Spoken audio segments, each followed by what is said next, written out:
오늘 세대통합 예배로 드리기 때문에 제가 설교 원고를 보통은 6장 쓰는데 오늘 4장입니다. 기대하십시오. 짧다는 얘기입니다. 아멘이 나왔습니다. 그러니까 분위기 파악하고 빨리빨리 끝내야죠. 예. 국수 맛있으셨어요? 예, 우리 2부 예배 오시는 분들은 오셔서 한 12시쯤 국수 드시면은 딱 맞으실 것 같아요. 드시고 커피 한잔 하시고 예배 드리시면 됩니다. 저희가 아직 개척의 초기의 단계에서 우리 성도들이 누릴 수 있는 것 중에 하나가 국수와 아메리카노입니다. 저희 교회에서 여러분 사랑하는 마음으로 여러분 대접하니까요. 여러분 마음껏 드시고 마음껏 교제하시고 하나님이 주신 이 공간들을 하나님께 감사하면서 또 우리에게 주시는 또 비전과 사명들을 감당하면 좋을 것 같습니다. 오늘 어린이 주일입니다. 어린이날이 어떻게 시작이 되었냐면은 우리나라에서 그 방정환 선생님이라는 분이 계세요. 알아요? 들어봤어요? 소파 방정환. 네, 들어보셨죠?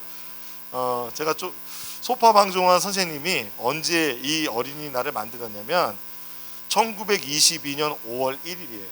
그러니까 오늘부터 정확하게 100년 전에 어린이날이 만들어졌어요. 올해가 어린이날 100주년 되는 때예요. 5월 1일에 원래 있었는데 요즘은 언제 지켜요? 5월 5일에 지키죠. 5월 5일에 지켜요. 그때 한 소년회라는 이름을 짓고 이 소파 방정환 선생님이 이 어린이날을 지은 이유는 무엇 때문에 그랬냐면 우리 어린이들이 그때 당시 어른들한테 존귀하게 대접받지 못했어요. 귀하게 대접받지 못했어요. 그러다 보니까 이 아이들이 이 나라를 책임질 존귀한 사람들이다라는 의미로 소년회를 만들고 그리고 그 날을 기념한 거예요. 어린이날을 만들어서 기념하게 된 것입니다. 그래서 우리가 오늘 한 번 더 이렇게 했으면 좋겠습니다. 우리가 어른들이 큰 소리로 어린이 주일 축하해 한번 그리고 사랑해 이렇게 하면 좋겠습니다. 하나 둘 셋 하면 어린이 주일 축하해. 먼저 시작. 또 한 번 더 사랑해. 사랑해. 하나 둘 셋. 네, 어린이 주일 축하하고 사랑해요. 네, 아이들 우리 다음 세대 위해서 박수 한번 해주시면 좋겠습니다. 네. 오늘 세대통합 예배이기 때문에 좀 아이들이 소리를 내거나 그래도 다 이해해 주시기 바랍니다. 저희 김동원 목사님 참 멋진 모습 중에 하나가 이게 예배 시간에 아이들이 떠들거나 돌아다니면 저는 부교육자 시절에 그 아이들을 제지하고 막고 잠옷실로 이렇게 막 하고 그게 제 일이었거든요. 근데 목사님은 되게 이제 기쁘게 막 받아주시고 이렇게 되게 잘 아이들 대해주시더라고요. 목사님이 기독교 교육이어서 그런지 제가 그 정도까지는 아니어도 이해합니다. 그러니까 괜찮습니다. 잘 이해해 주시기 바랍니다. 작년에 100분 토론에 이런 게 있었어요. 우리 아이들을 지켜주세요 라는 제목이 있었어요. 100분 토론 들어본 적 있어요? 우리 애들? 우리 어린이들 들어본 적 있어요? 없죠. 그런 되게 재미없는 프로그램이 있어요.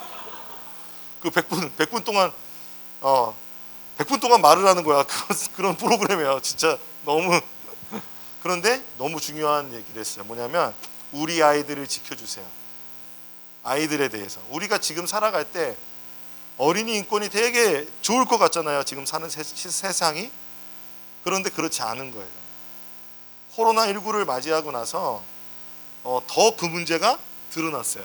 어떤 문제냐면은 아동폭력 문제 그리고 어린 부모들 그리고 방치되어 있는 아이들. 그렇기 때문에 우리가 사회면에서 보는 그 아이들과 관련된 그런 기사들은 빙산의 일각일 뿐입니다. 그리고 그것이 일어나는 이유는 우리 사회 안에 아이들을 향한 그리고 어린이를 향한 올바르지 못한 여러 가지 교육제도, 가정의 문제들이 다 밑에 깔려 있습니다. 근데 중요한 것은 이것이 대물림되어 온다는 거예요. 대물림되어 와서 다음 세대까지 계속 이어져 가는 겁니다. 정인이 사건이 있었습니다. 정인이 사건이 있었습니다. 입양을 한 아이를 정말 학대하여 아이가 사망케 한 사건이죠. 들어보셨죠? 그런데 여러분, 그래서 생긴 편견이 뭐냐면 입양하는 부모가 입양한 자기 자녀들 호되게 대한다, 막대한다라는 그런 잘못된 편견이 생겼어요. 그런데 여러분 그거 아세요? 대부분의 가정폭력은 어디서 일어나냐면 친부모에게서 일어납니다. 70% 이상이. 그러므로 사실 우리는 이 지금의 시대는 오히려 이 아이들의 인권과 아이들을 존귀한 하나의 인격체로 대하는 그런 것이 더 요구되는 시대가 되었습니다. 오히려 더 생각해야 되는 시대입니다. 그때 토론 패널이 이런 얘기했어요. 자녀는 타인이다. 말이 어렵지. 자녀는 타인이다라는 건 뭐냐면 자녀나 부모님이나 똑같이 인격적인 존재라는 거예요. 왜 그럴까요? 왜 이런 얘기를 할까요? 많은 한국 사람들이 부모가 자녀를 소유했다고 생각해요. 자녀는 나에게 속해 있는 존재라고 생각해요. 소유했다고 생각해요. 그러므로 가정폭력이나 아이들의 앞길을 부모가 결정하거나 그런 일들이 가정에서 벌어지고 있는 거예요. 이게 어디서부터 왔냐면은 우리나라의 전통적인 유교적인 문화와 그런 가부장적인 문화 안에서 이것들이 다 온 거예요. 그런데 여러분, 아이들은 절대로 부모의 소유가 아닙니다. 그리고 자녀들은 절대로 자신의 기대를 대신 충족하기 위한 대리만족의 대상도 아닙니다. 자녀는 사랑과 보살핌이 필요한 독립적인 존재입니다. 예수님 당시 유대인들도 이런 비슷한 생각을 하였습니다. 사회가 가부장적이고 남성 중심이 되고 율법주의적이면 반드시 이 어린이들을 온전히 대하지 않습니다. 따라서 그때 당시에도 어린이들을 대할 때 전혀 중요하지 않은 사람으로 여겼습니다. 제가 마스크를 끼고 설교하고 있었네요. 왜 불편한가 했어요. 정신줄 꽉 잡고 어린이를 대할 때 소홀하게 여겼어요. 그게 어디에 나타나냐면 오늘 본문에 나타나요. 제자들이 아이들을 대하는 모습을 보면 나타나는 거예요. 오늘 본문에 어떤 일이 일어났어요? 아이들을 데리고 오는 거예요. 부모님이 데리고 와서 예수님에게 기도받게 하고 싶었어요. 예수님 좀 껴안아 주시고 축복기도 해주시길 원했어요. 그런데 제자들이 어떻게 했어요? 심하게 꾸짖었어요. 네, 그러니까 이 꾸짖었다는 말은요, 좀 나중에 오세요. 지금은 예수님 말씀 전하니까 조금 이따 오세요가 아니라 화를 낸 거예요. 꾸짖은 거예요. 어디 지금 예수님 지금 말씀하시는데 이 자리에 오냐고. 근처에도 못 오게 한 거예요. 13절에 이렇게 되어 있어요. 사람들이 어린이들을 데리고 와서 쓰다듬어 주시기를 바랬다. 그런데 제자들이 그들을 꾸짖었다라고 말합니다.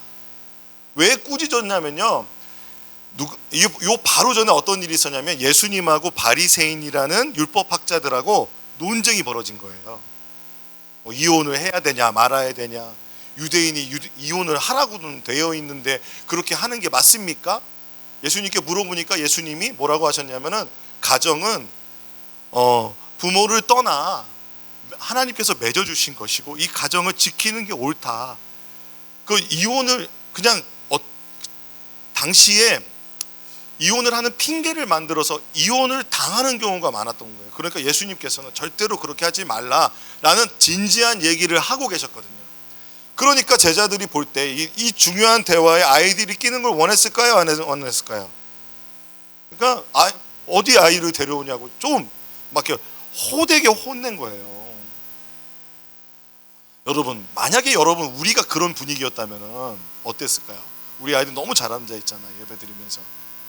그리고 김동호 목사님이 오셨어요. 근데 김동호 목사님 지난번에 오셨을 때 여러분 막 아이들이 김동호 목사님께 기도받게 하고 싶어서 막 가는데 제가 옆에서 지금 김동호 목사님 피곤해 죽겠는데 어떻게 지금 이러시냐고 막 제가 막으면 여러분 어떠세요? 당연히 그렇게 받아들이실까요? 기분 되게 나쁘겠죠. 제자들이요 이렇게 대하는 게 그러나 여러분 분위기상으로는 맞는 건 아닌가요? 그죠? 어른이 말하는데, 선생님 랍비가 말하는데 껴들면 안 되는 거 아닌가요? 그런데 지금 예수님께서는요 제자들의 그런 행동을 보고 분노하십니다. 분노하셨어요. 왜 그러냐면은 마가복음 10장 바로 전이 9장이에요. 9장에 그러니까 이 일이 있기 바로 전에 어떤 일이 있었냐면은 제자들이요 서로 수근수근 막 얘기하기 시작하는 거예요. 막 얘기하기 시작하는데요. 이 말씀 보시고요. 서로 제자들이 누가 더 먼저냐고 자리 싸움을 한 거예요. 그러니까 제자들은 예수님이 정치적인 메시아나 왕이 될 줄 알았던 거예요. 그리고 사람들이 이렇게 지내다 보면 이런 게 생겨요. 누가 더 먼저냐? 내가 예수님 먼저 만났다. 내가 예수님의 말씀을 더 잘 지키고, 봐라 예수님께서 내 말을 더 잘 듣지 않냐? 라고 말하면서 그런 분위기가 된 거예요. 말하자면은 누가 넘버원이냐? 누가 넘버2냐? 야 요한 너 넘버3야. 누가 넘버3래? 이렇게 싸움이 난 거예요. 그러니까 예수님께서 어린이를 데리고 그 옆에 데려놓고 말씀하셨어요. 그 마가복음 말씀 같이 읽어볼까요? 시작. 예수께서 앉으신 다음에 12제자를 불러놓고 그들에게 말씀하셨다. 누구든지 첫째가 되고자 하면 그는 모든 사람의 꼴찌가 되어서 모든 사람을 섬겨야 한다. 그리고 어린이 하나를 데려다가 그들 가운데 세우신 다음에 그를 껴안아 주시고 그들에게 말씀하셨다. 누구든지 내 이름으로 이런 어린이를 하나를 영접하면 그는 나를 영접하는 것이요, 누구든지 나를 영접하는 사람은 나를 영접하는 것보다 나를 보내신 분을 영접하는 것이다. 예수님 이미 제자들에게 말씀하셨어요. 너희가 누가 크냐 누가 작냐 고민하고 싸울 때 어린이를 데려다 놓고 이 작은 어린이 하나를 영접하는 것이 나를 영접하는 거다. 섬기란 얘기죠. 그리고 이 아이를 영접한 게 나를 영접하는 것이고, 나를 영접하는 것이 하나님을 영접하는 거다. A equal B, B equal C는 A equal C죠. 귀 있는 자는 들을지어다. 그러니까 뭐예요? 어린이를 영접하면 하나님을 영접한다는 얘기예요. 그러니까 누가 크고 작고가 문제가 아니라 이 작은 어린이 하나를 영접하는 게 더 중요하다라는 말씀하신 거예요. 그 말씀을 들었음에도 불구하고 제자들이 어떻게 했어요? 호되게 꾸짖은 거예요. 그 예수님이 제자들에게 노하셨습니다. 어린이들이 내게 오는 것을 허락하고 막지 말아라. 내가 전에 분명히 말하지 않았냐? 어린이들을 영접하는 게 나를 영접하는 것이고, 어린이들을 영접하는 게 하나님을 영접하는 건데, 어린이들이 나에게 오는 것을 왜 막느냐, 왜 꾸짖느냐? 주님이 그들에게 말씀하셨습니다. 그리고는 예수님께서는요 이렇게 말씀하십니다. 마가복음 10장 15절에 내가 진정으로 너희에게 말한다. 누구든지 어린이와 같이 하나님 나라를 받아들이지 않는 사람은 거기에 들어가지 못할 것이다. 말씀하십니다. 당시의 어른들은 하나님의 나라라는 것을 그냥 정치적인 것으로 생각했기 때문에 어린이들을 생각하지 않았을 거예요. 그 존재 안에. 그런데 예수님은 오히려 지금 이 어린이들처럼 하나님 나라를 받아들여야 된다. 그래야 너희가 하나님 나라 들어갈 수 있다 라고 말씀하십니다. 왜 그럴까요? 첫 번째는 어린이들은 보호자들에게 절대적으로 의존합니다. 제가 말씀드렸죠. 절대적으로 의존합니다. 한마디로 아이들은 부모가 없으면 죽습니다. 부모의 보호가 없으면 살아갈 수 없습니다. 부모의 집에서 살고 용돈을 받고 먹고 마시고 입는 것을 제공받아야 살아갈 수 있습니다. 그렇다면 부모가 없다면 이 자녀들은 사회가 돌보거나 국가가 돌보아야 합니다.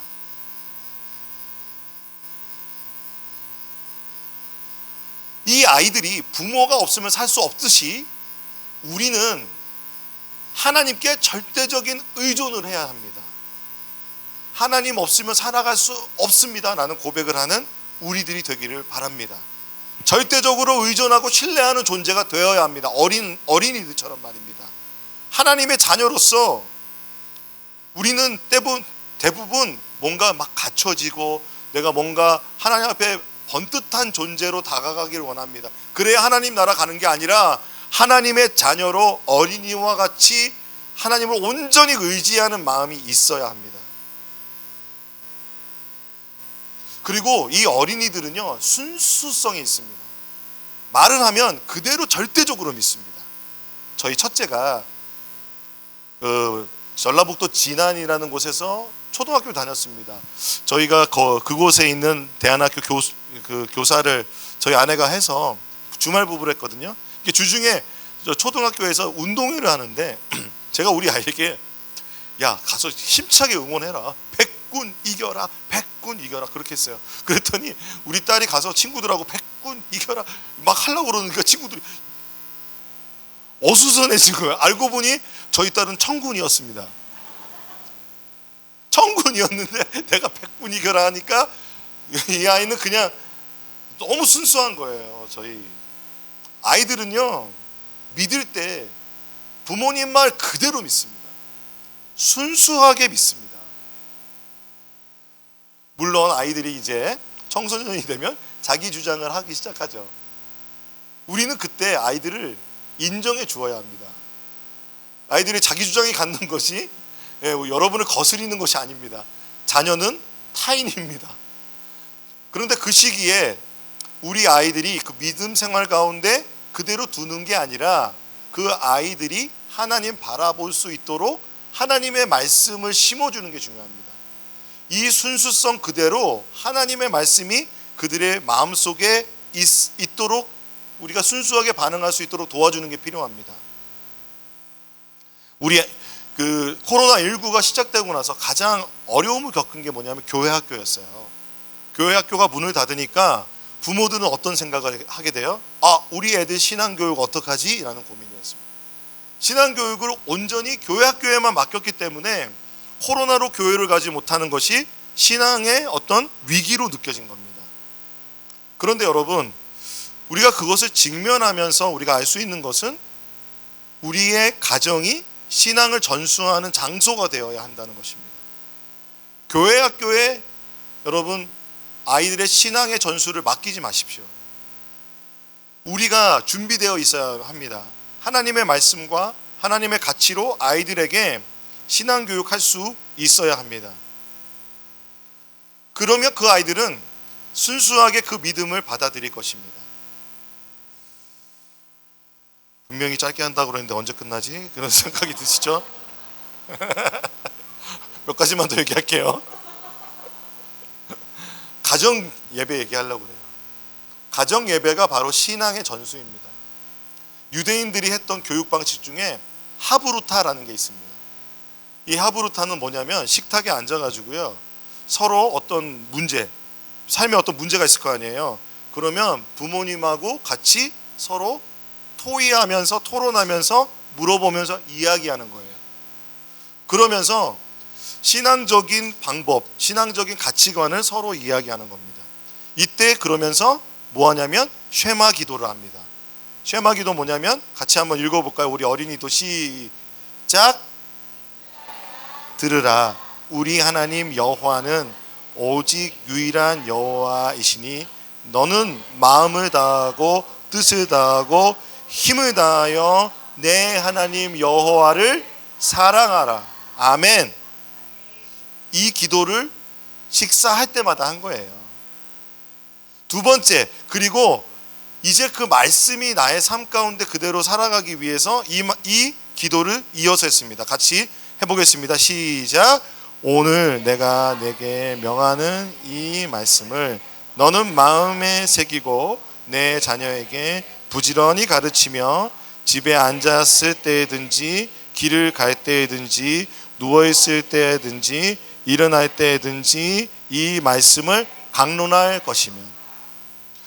그렇습니다. 여러분, 우리의 삶에 우리 아이들의 그 가정이라는 곳은 신앙을 전수할 수 있는 곳입니다. 유대인들의 하브루타의 방법을 우리가 조금 가져올 필요가 있어요. 그래서 가정 예배가 찬송 부르고 설교하고 그렇게 어떤 짜여진 예배로만 드려지지 않아도 돼요. 그리고 아이들과 그 말씀을 쭉 읽은 다음에 여러분 아이들과 함께 이야기 나눠보세요. 삶을 나눠보세요. 저희 가정은 이렇게 일정하게 가정 예배를 드린다라고는 말씀을 솔직히 못 드리겠어요. 그런데 저희가 하는 것이 있습니다. 뭐냐면 아이들과 식탁이나 어떤 문제가 있을 때마다 꼭 아이들과 함께 토론을 하거나 아이들과 함께 신앙적인 그런 어떤 문제에 대해서, 학교에 대해서, 그리고 관계에 대해서 꼭 이야기를 합니다. 그런데 절대로 답을 주려고 하지 않습니다. 아이들이 성장하고 나서는 아이들이 답을 찾을 수 있게 되기를 소원합니다. 그러므로 여러분 그런 시간들을 한번 가져보시는 게 어떨까 제가 권해드리고요. 그리고 또 교회에서는 가정 예배를 위한 가정 예배문을 여러분 제공하고 있습니다. 그래서 우리 그 스마트 주보가 있어요. 여러분 어플리케이션 스토어에 가시면 거기에서 생명의 삶에서 우리가 가정 예배 순서를 발췌해서 올리고 있으니까요. 그거 보시면서 아이들과 예배 드리면서 신앙의 질문, 삶의 문제들, 요즘 어떻게 지내니? 학교 어떠니? 그런 얘기들을 한번 나눠보시면 어떨까요? 너는 어떻게 생각하니? 너는 어떻게 했으면 좋겠니? 하나님 말씀은 이건데 너는 어떻게 했으면 좋겠니? 라고 여러분 한번 그렇게 해보시면 좋을 것 같습니다. 그래서 마지막입니다. 아이들은요 부모님의 말씀에 절대적인 순종을 합니다. 하나님 나라에 들어가려면 절대적인 순종, 믿음의 발걸음이 필요합니다. 제가 높은뜻 안성교회의 개척 멤버로 개척하는 목사로 오는 이 결정을 할 때 하나님을 믿지 못하고 하나님을 신뢰하지 못했다면 여기 모주 못했을 것입니다. 제가 이제 6개월이 되면서 하나님 저에게 기도하면서 이런 마음 주시는 거예요. 벼랑 끝에 서는 용기를 가져라.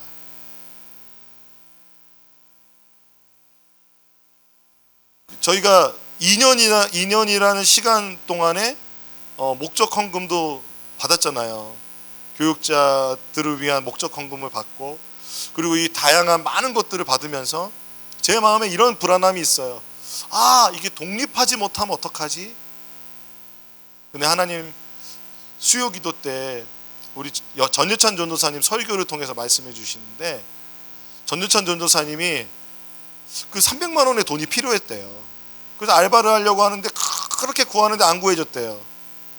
그런데 하나님께서 어느 날 자기 친구를 통해서 알바를 하게 하시고, 그리고 또한 어떤 다른 문제들이 두 가지가 해결이 되면서 300만 원, 300만 원, 300만 원, 총 900만 원이 생기게 하신 거예요. 그 경험을 들으면서 하나님 자기가 응답하신 것 같았어요. 우리 높은 뜻 교회는 우리가 쓰는 재정을 3분의 1, 3분의 1, 3분의 1 이렇게 쓰기로 되어 있잖아요. 그래서 그날 막 참 하나님 앞에 막 기도했어요. 하나님, 생존을 위하여 살지 않게 하시고 사명을 위하여 살게 하는 높은 뜻 안성교회 되게 해달라고 기도했어요. 생존을 위해서 사는 교회가 아니라 사명을 위해 사는 우리 교회 되길 원합니다. 하나님, 나에게 사자의 심정을 주십시오. 사자의 심정을 주시옵소서. 벼랑 끝에 서는 용기를 주시옵소서. 하나님께 절대적인 믿음과 신뢰를 드린다면 벼랑 끝에 서는 용기가 생기는 것입니다. 그래서 예수님께서는 우리가 그런 믿음 가지기 원하십니다. 우리 아이들 절대적인 믿음이 있거든요. 제가 가끔 보면 우리 오늘 찬양했던 제 조카가 있어요. 그 조카가 그 아버지에게 아버지가 뛰어 그러면 망설이지 않고 뛰어요. 저도 다치면 어떡하지? 믿음이 있는 거죠. 받아줄 믿음이 없다면 뛰지 않습니다. 아이들은요 부모의 힘을 믿어요. 아빠는 분명히 날 잡아줄 거야. 그 믿음이 우리에게 있기를 소원합니다. 그리고 우리가 마지막으로는요, 분명히 마지막으로는 또 마지막이라네. 원래 목사들은 마이크 주면 안 됩니다. 마지막으로 예수님이요, 그때 당시 사람들과 정반대 행동하셨어요. 꾸짖지 않으셨고, 아이들이 오는 걸 막지 않으시고, 아이들을 껴안으시고 그들에게 손을 얹어 축복해 주셨습니다. 제가 아버지 학교를 수료한 적이 있습니다. 전 좋은 아버지가 되고 싶었습니다. 좋은 아버지가 되고 싶은데 어떻게 되는지 아무도 가르쳐 주지 않더라고요. 정말 좋은 아버지가 되는 것은 배워야 된다는 것을 알았습니다. 그때 몇 가지를 했는데요. 그 중에 아이가 사랑스러운 이유 20가지 이런 걸 막 쓰라는 거예요. 아이들한테 편지 쓰라고 하고. 그런 거 해보셨나요? 한번 해보시면 좋을 것 같습니다. 최근에 저희가 이제 안성으로 이사 온 다음에 어느 날 짐 정리를 막 하는데 저희 둘째가 저한테 오는 거예요. 오더니 아빠!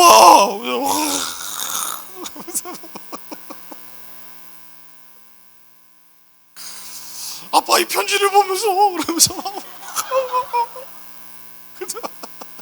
그래가지고 보니까 제가 써준 편지하고 그 20가지 그걸 가지고 있는 거예요. 가지고 있더래요. 나 깜짝 놀랐어요.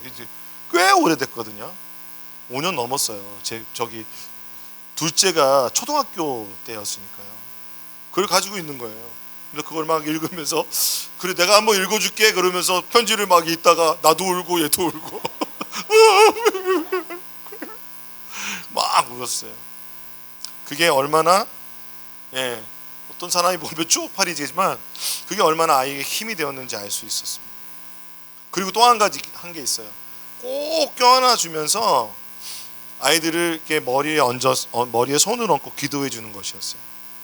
그래서 아이들은 지금도 저에게 와서 꼭 껴안습니다. 아직도 안겨요. 저희 여러분 혹시 이렇게 돌아다니시다가 어떤 큰 처녀 하나가 나에게 안겨 있다면 그건 제 큰딸입니다. 오해하지 마시고요. 처음에는 이렇게 막 와서 안기니까 사람들이 보면 어떡하지? 라는 생각이 요만큼 있었어요. 근데 이제 와서 안기는 것 자체를 저는 막지 않습니다. 그러니까 지금 우리 큰딸은 높은 뜻 푸른 교회 가서 예배드리고 있거든요. 청년부 활동 제가 그 자유롭게 하게 했어요. 저는 또 꼭 우리 자녀들이 저희 교회에 나와야 된다고 생각하지 않아요. 그러나 어렸을 때부터 이 기도를 했어요. 민수기 6장 24절에서 26절의 말씀입니다. 우리 같이 읽어볼까요? 시작. 너를 지키시기를 원하며 여호와는 그의 얼굴을 내게 비추사 은혜 베푸시기를 원하며 여호와는 그 얼굴을 내게로 향하여 두사 평강 주시기를 원하노라. 여기에 우리 아이의 이름을 넣어서 하는 거예요. 오늘 설교의 적용은 이겁니다. 그래서 아이들이 부모님을 좀 찾아가든지 부모님이 오시면 어떨까요? 아이들에게 손을 얹어서 한번 좀 껴안아 주면서 아이들에게 이 기도해 줬으면 좋겠어요. 시간이 지나더라도 한 아이당 한 명씩 한 번씩 부모님이 다 기도해 주셨으면 좋겠어요. 우리 반주해 주시면요 아이들의 이름을 넣어서 여기 띄워주시고요. 이거 보시고 하시면 돼요. 이걸 제가 자꾸 못 외우니까 우리 둘째는 우리 아이들이 먼저 외워서 아빠 그 다음이 이거야. 여호와는 너의 얼굴 막 이러면서 했던 기억이 나요. 여러분 지금 저희가 반주해 드릴 테니까요. 충분히 아이들 껴안아주시고 네, 지금 혹시 저기 주원이도 엄마한테 가.